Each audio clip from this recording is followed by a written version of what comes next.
ஆன்மீக நேயர்கள் அனைவருக்கும் இனிய காலை வணக்கம். மகர ராசியில் பிறந்தவர்களுக்கு சொத்து எந்த முறையில் உங்களுக்கு கிடைக்கும்? மகர ராசினா அதில் உள்ள நட்சத்திரங்கள் உத்திராடம், திருவோணம், அவிட்டம் இந்த நட்சத்திரத்தில் பிறந்தவர்களுக்கும் மகர ராசியில் பிறந்தவர்களுக்கும் சொத்து உங்களுக்கு எந்த முறையில் சேரும்? உங்கள் ராசி அதிபதியாக வரக்கூடிய சனி பகவான், உங்கள் ஜாதகத்தில் சனி பகவான் நல்ல நிலைமையில் இருந்தானாக்கா உங்கள் சொந்த உழைப்பின் மூலமாக சொத்துகள் உங்களுக்கு சேரும். பாக்கியாதிபதியாக வரக்கூடியவர் பார்த்திங்கன்னா புதன் பகவான் உங்கள் ஜாதகத்தில் நல்ல நிலைமை இருந்தார்னாக்கா புதன் பகவானுடைய தசா போத்தி அந்தரங்கம் நடைபெறும் பொழுது உங்களுடைய அப்பா மூலமாக, அதாவது உங்கள் தந்தையின் மூலமாக உங்களுக்கு சொத்துகள் கிடைக்கும். சுக்கிரன் உங்கள் ஜாதகத்தில் பார்த்திங்கன்னா ஒரு கேந்திரத்துக்கும் திரிகோணத்துக்கும் அதிபதியாக வரக்கூடியவர் சுக்கிர பகவான் ஆவார்.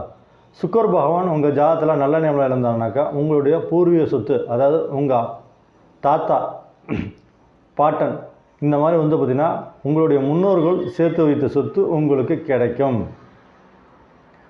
7ஆம் வீட்டு அதிபதியாக வரக்கூடியவர் சந்திர பகவான் உங்கள் ஜாதகத்தில் நல்ல நிலைமை இருந்தாங்கனாக்கா சந்திர பகவானுடைய தசா புத்தி அந்தரங்கம் நடைபெறும் பொழுது உங்களுக்கு வரக்கூடிய கணவன் அல்லது மனைவி, அதாவது வாழ்க்கை துணை, இவர்கள் மூலமாக உங்களுக்கு சொத்துகள் கிடைக்கும். இந்த மாதிரி உங்கள் ஜாதகத்தில் எந்த கிரகம் நல்ல நிலைமையில் இருக்கிறதோ அந்த கிரகத்துக்கு தகுந்த மாதிரி உங்களுக்கு சொத்துகள் உங்களுக்கு கிடைக்கும். நன்றி.